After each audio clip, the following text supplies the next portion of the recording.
ये मनमुखी चाल एक जन्म के लिए बंद कर दो। अभी तक जो हुआ हुआ, अब आज्ञा से चल लो, अभी परिवर्तन हो जाएगा जीवन का।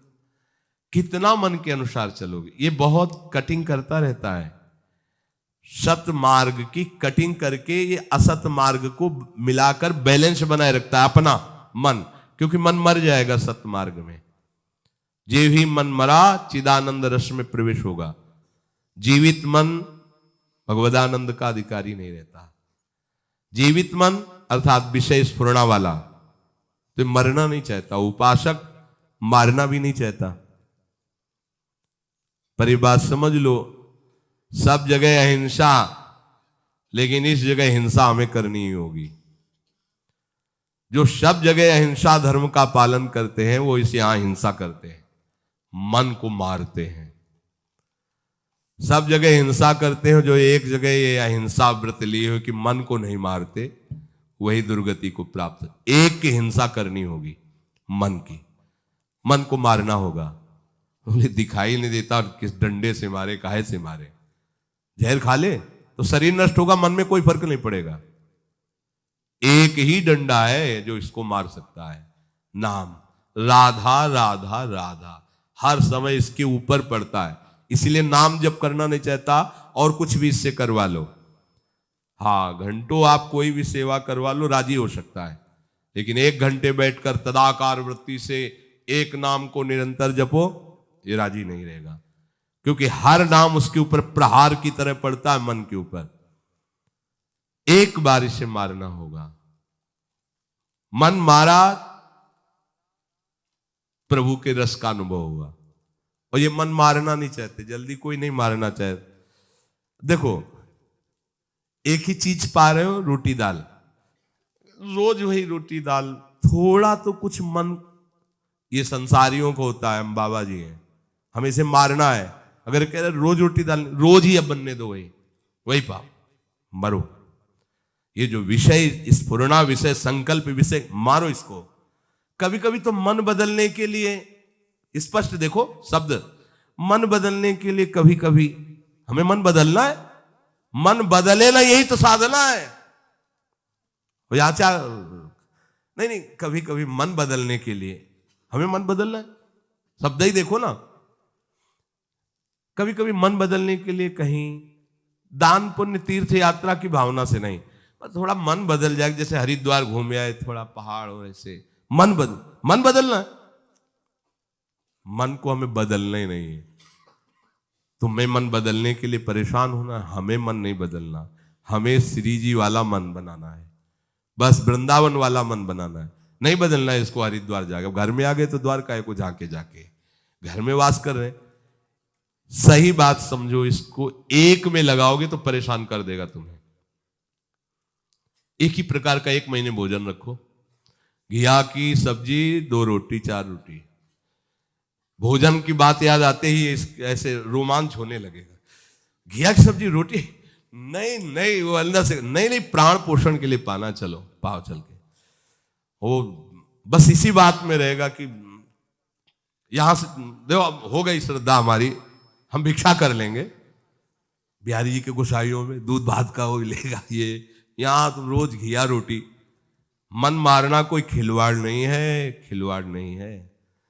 बोले 2 दिन से अरहर की दाल बन रही, आज थोड़ा बदल के, कुछ बदल के, बस यही बदल की बात को रोकना है। अपने बाबा जी हैं, बदलना नहीं, रोज इसको वही, जो ये कहे कि ये पाना है, वो देना ही नहीं। क्यों?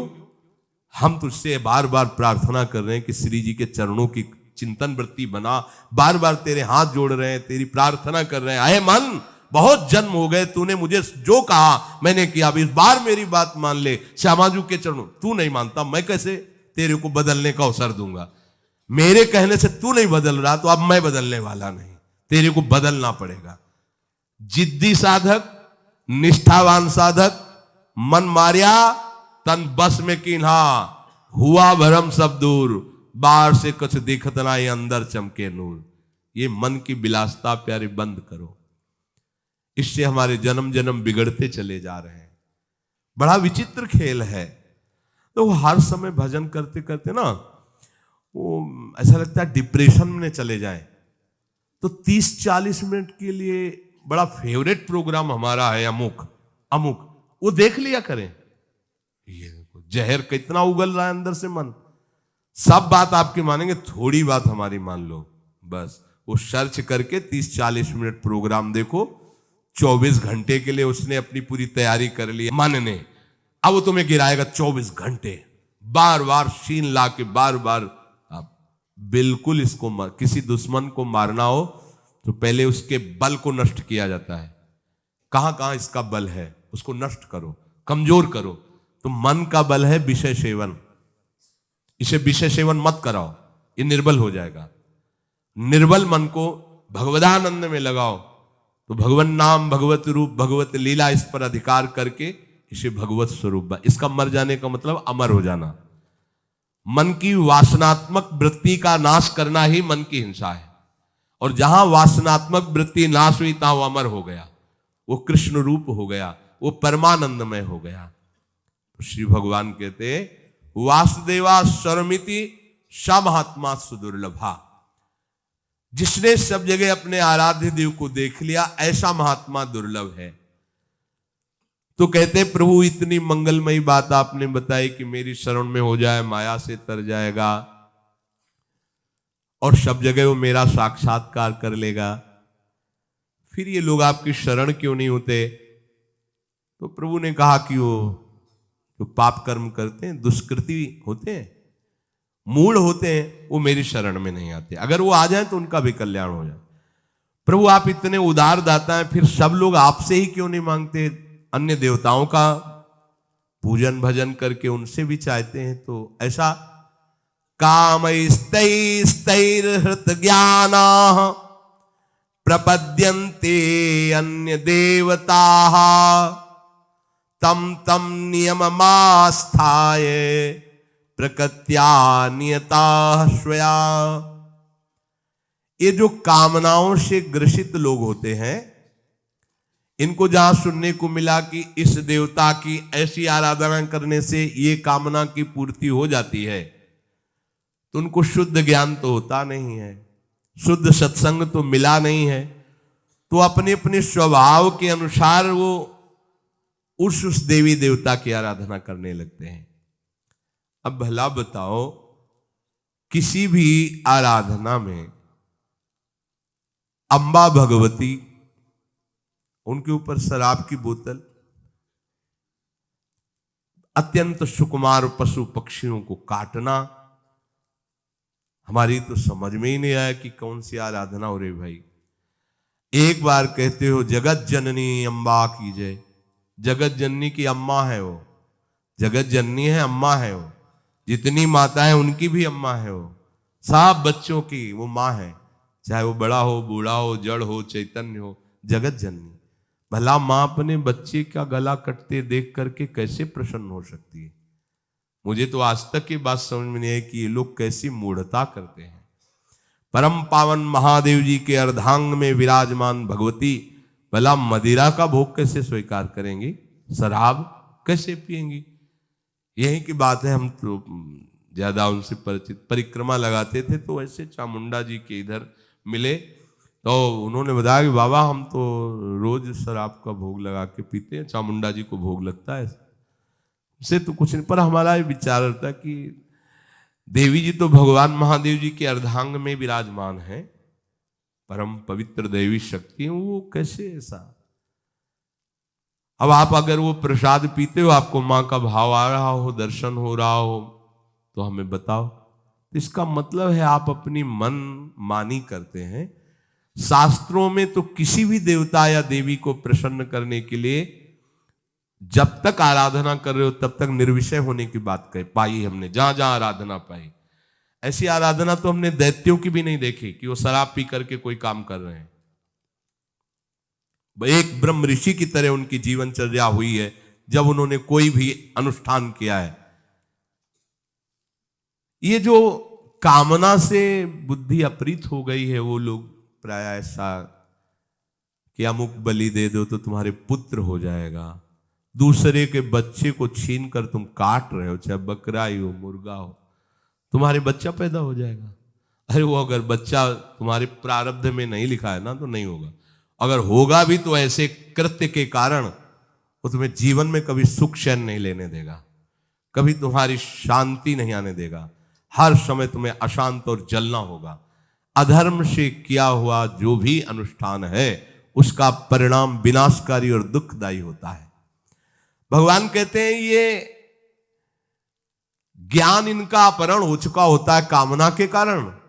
ये अपने अपने स्वभाव के अनुसार उस देवता का, उनकी आराधना के नियमों को धारण करते हैं और देवताओं की शरण होकर अपनी अपनी कामनाओं की पूर्ति चाहते हैं, क्योंकि इनका लक्ष्य केवल लोक परलोक की भोग वस्तुएं ही है जो क्षणिक है, कुछ समय के लिए है।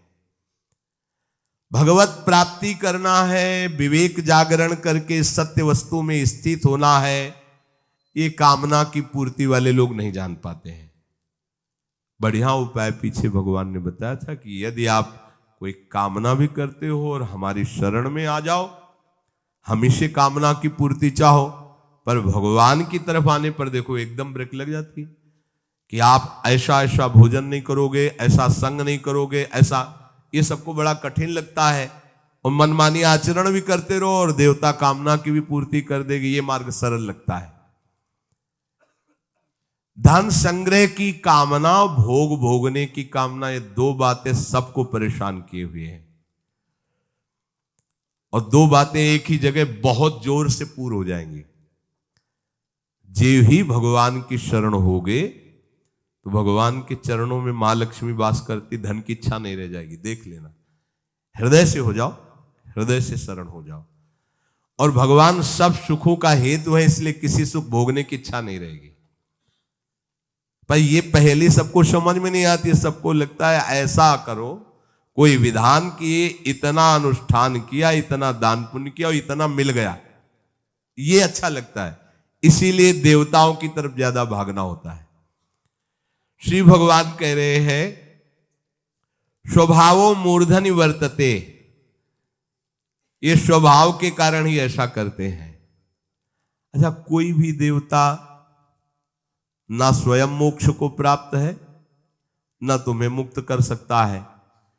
एक छोटी सी शक्ति उसके अंदर है, जैसे गांव के प्रधान की शक्ति एक सीमा में, फिर उसके ऊपर, फिर उसके ऊपर, फिर ऊपर, ऐसे ही है।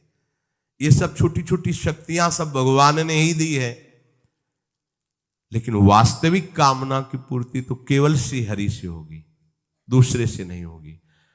अपने जितने सत्संग सुनते हैं, अपने को अनन्य हो जाना है, कोई भी कामना नहीं रह जाएगी, न जीने की, न धन की, न सुख। ऐसी मस्ती आएगी, मान लो कोई साधना, कोई अनुष्ठान करने की जरूरत नहीं, भगवद आश्रित हो जाओ और नाम जितना बन सके उतना नाम गुनगुनाते रहो, पड़े रहो भरोसे पे। वो चीज मिलेगी जो कहीं किसी साधना से नहीं मिलती। ये जीवन की सार बात आपको बता रहे हैं, आपको जो चाहिए वो मिल जाएगा। बस हमारी प्यारी जो की शरण हो जाओ, जितना बने नाम जपो, अन्य आश्रय रहित हो जाओ, सब ठीक हो जाएगा। ये जो बेचारे कामना से जिनका ज्ञान अपहृत हो गया, वो यहां तक आ ही नहीं पाते, वो उसी में फंसे। अगर कहीं थोड़ा सा पवित्र भाव भी हुआ तो देवताओं का अवलंबन ले लेते हैं और उनसे अपनी कामना की पूर्ति के लिए आराधना करते रहते हैं। ये अमूल्य जीवन जो भगवत प्राप्ति के लिए था, निष्कामता के लिए था, भगवत प्रेम के लिए था, वो ऐसे ही खो देते हैं। संतों की आज्ञा में बहुत कृपा भरी होती है। अगर कोई उनकी आज्ञा का पालन कर ले तो परम कल्याण निश्चित है, परंतु महात्मा की आज्ञा का पालन कोई देहाभिमान रहित ही कर सकता है पूर्णतया, नहीं देहाभिमान आड़े आ जाता है। देवर्षि नारद जी ने भक्ति सूत्र में कहा, महत्संगस्तु दुर्लभो अगम्यो अमोघस्य। ये महत्संग वासुदेवा स्वर्मित सा महात्मा सुदुर्लभा, महात्मा की जिसकी ये अनुभूति है जड़ चेतन सब भगवत स्वरूप है, ऐसे महात्मा का मिलना बड़ा दुर्लभ। श्री भगवान कह रहे हैं समात्मा सुदुर्लभा। महत्संगस्त दुर्लभ हो, देवर्षि नारद जी भी स्वीकार करते हैं, बड़ी दुर्लभ बातें हैं। यहां जो कहा जा रहा है कि महात्मा ऐसा दुर्लभ है, वो दैवी संपत्तिवान, साधु स्वभाव वाला, पूर्ण सदाचारी, भागवत धर्म का अक्षरशः पालन करने वाला और निरंतर भजन परायण, ये महात्मा का लक्षण है। खोए रतन फिरत जे घर घर, कौन काज ऐसे जिए। क्या जीवन ऐसा, अगर हम भगवान के भक्त का वेश धारण करके अपनी रसेंद्री और जनेंद्री के सुख के लिए भटक रहे तो धिक्कार है, हमारे जीवन को धिक्कार है। श्वांग रचने से काम नहीं चलता। अपने जीवन को प्रभु के चरणों में जो समर्पित कर देता है वही महात्मा बनता है। मनमानी आचरण बड़ा विचित्र खेल है। हम भेष रख करके भी वही करना चाहते जो संसारिक जन करते हैं, फिर हम में और संसारिक में अंतर क्या रहा। संसारिक विषयों में टूट जाता है और साधु विषयों पर विजय प्राप्त करता है। संसार में विषयों का महत्व है और भागवतिक महापुरुषों के हृदय में बमन के समान त्याज्य दिखाई देते हैं। आसपास भले ढेर लगा रहे, कहीं आसक्ति नहीं है।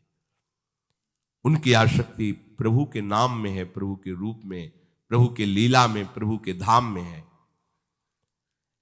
सच्चे हीरों की भांति ऐसे महात्माओं की संख्या बहुत नहीं होती। समहात्मा सुदुर्लभा, ऐसे महात्माओं की बहुत संख्या नहीं, बहुतायत नहीं होती। एक बार श्री वल्लभाचार्य जी के शिष्य ने कहा, प्रभु मुझे 100 ब्राह्मण पवाने हैं। अब बड़ा अच्छा है, किसी भी एक वैष्णव को पवा दो, 100 ब्राह्मण का फल प्राप्त हो जाएगा। 100 ब्राह्मण को आराधन करने की, भोजन पवाने की जो फल है, वो फल वृत्ति तुम्हें एक वैष्णव के सेवन से मिल जाएगी। हो तो फिर महाराज हम 100 वैष्णव पवाएंगे। हाँ, एक भगवत प्रेमी महात्मा को पवा देने से सहस्त्रों वैष्णवों की आराधना करने का फल प्राप्त हो, तो महाराज हम 100 भगवत प्रेमी को पवाएंगे। मौन हो गए वल्लभाचार्य जी। उनका गुरु जी आप मौन क्यों हो गए? बोले 100 महात्मा भगवत प्रेमी असंभव, 100 संख्या में असंभव बोल दिया था वल्लभाचार्य जी ने कि आप ढूंढो और 100 महात्मा मिल जाए भगवत प्रेमी, असंभव। जमातों में, उपदेशकों में खोज करने पर आपको सदाचारी मिल सकते हैं, कर्मकांडी मिल सकते हैं, ज्ञानी मिल सकते हैं, प्रवचनकर्ता मिल सकते हैं, लेकिन भगवत प्रेमी महात्मा जो सर्वत्र भगवत अनुभूति से तृप्त हैं, जिनकी दृष्टि में ब्रह्म के सिवा कुछ नहीं है, ऐसे तो केवल हरि की कृपा से मिलते हैं। परम दुर्लभ है ऐसा महापुरुष का संग मिलना। और ऐसे महापुरुष का संग मिला तो उसका परिणाम आप में दिखाई देगा, किसी से पूछने की जरूरत नहीं। बोले महापुरुष के मिलने को हम कैसे जाने कि कोई महापुरुष, आप नहीं जान सकते, क्योंकि वो इंद्रियातीत तत्व में स्थित है। आप इंद्रियों से कैसे जानेंगे? वो मन बुद्धि के अतर्क विषय है, तो तुम मन बुद्धि से कैसे जान पाओगे? पर आप पर प्रभाव पड़ेगा, इससे जान सकते हो। जिनके संग से संसार फीका लगने लगे, भूले ग्रह व्यवहार, जिनके संग से तुम्हारे हृदय में वैराग्य बढ़ने लगे, विषय त्याग का उत्साह आने लगे, भगवान नाम जप करने की रुचि होने लगे और इसी जन्म में भगवत प्राप्ति करूंगा ऐसा निश्चय होने लगे, जान लेना मुझे महात्मा का साक्षात्कार हो गया है। मुझे महात्मा का संग, यही महात्मा के संग का फल है। परम दुर्लभ योगी ज्ञानी जनवांछित भगवत प्रेम की प्राप्ति का तुम्हारे हृदय में उत्साह हो जाएगा। ऐसे महात्मा के दर्शन, संभाषण और सानिध्य से आप में प्रभाव आ जाएगा। आपको अपने में देखना है कि मेरा परिवर्तन, मेरे ऊपर क्या प्रभाव पड़ रहा है। पर आप मनमानी आचरण करो, उनकी बातों का उल्लंघन करो तो नहीं होगा। चाहे जितने बड़े महापुरुष के समीप रहो, यदि उनकी आज्ञा को उल्लंघन करोगे तो कोई प्रभाव नहीं पड़ेगा। ये भी बात ध्यान रखो। महाप्रभु श्री कृष्ण चैतन्य देव भगवान के स्वयं अवतार हैं। वो कोई जीव नहीं है, ईश ही आए हुए हैं आचार्य रूप में। और कृष्णदास नाम के एक वैष्णव उपासक को आपने ही स्वयं तीर्थ यात्रा के लिए स्वीकृति दी, कृपा करके। और रास्ते में जब महाप्रभु यात्रा कर रहे थे तो एक परिकर मिला भेषधारियों का, जो वाम मार्गी थे। वाम मार्गी वेद के विरुद्ध आचरण करते थे। महाप्रभु तो बेशुद्ध अवस्था में रहते थे। उनके प्रलोभन से कृष्णदास जी उनके पास चले गए। वो लोग वाम मार्गी जिससे शास्त्र निषेध करता है, आप ये न करो ये न करो, वो सब करते थे। व्यभिचार आदि, मद्यपान आदि, ये सब करते थे वाम मार्गी। महाप्रभु को जो सुधाई, कहा कृष्णदास देखा उन वाम मार्गियों के संग। तो कृष्णदास से कहा ऐसा क्या? और उनसे कहा तुम्हारे पास तो बहुत लोग हैं, हमारे पास तो एक ही सेवा का है, वापस कर दो। तो लोग महाप्रभु पर प्रतिकूल व्यवहार करना चाहा। भगवती तेज से कृष्णदास की रक्षा की, उनसे निकाला उनको। अब आप विचार करो, महाप्रभु चैतन्य देव के समीप यदि उनकी आज्ञा का पालन नहीं किया, उनकी बात नहीं मानी, महाप्रभु प्रेमावतार हैं, कैसे आकर्षण हो गया वाम मार्गियों का। अगर आप महापुरुष के पास रहते हो, उनके अधीनता स्वीकार नहीं करते हो, थोड़ी भी मनमानी करते हो तो प्रभाव नहीं पड़ेगा। दूर से कोई महाप्रभु का चिंतन कर ले तो भजन में वृद्धि हो जाए। फिर महाप्रभु के समीप रह रहे हो, महाप्रभु की बात सुन रहे हो, उनकी स्थिति देख रहे हो, फिर भी तुम्हें वाम मार्गी अच्छे लगे। कहीं ना कहीं मनमुखी चाल अंदर होती है, तभी उपासक महापुरुषों का परम लाभ नहीं ले पाता। इसीलिए देवर्षि नाथ जी कहते महत् संगस्तु दुर्लभो। फिर अगम्यो, अगर मिल भी जाए और आप उनकी इच्छा के अनुसार न चले, उनकी आज्ञा के अनुसार न चले, तो आप उनसे कुछ ले नहीं पाएंगे। ये खास बात है। फिर आप कहोगे हमारा परिवर्तन नहीं हुआ, हमें दृश्य नहीं दिखाई दे रहा। मनमानी आचरण करने वालों का परिवर्तन थोड़ी होता है। परिवर्तन होता है मन को उनकी बात पे अधीन कर दो।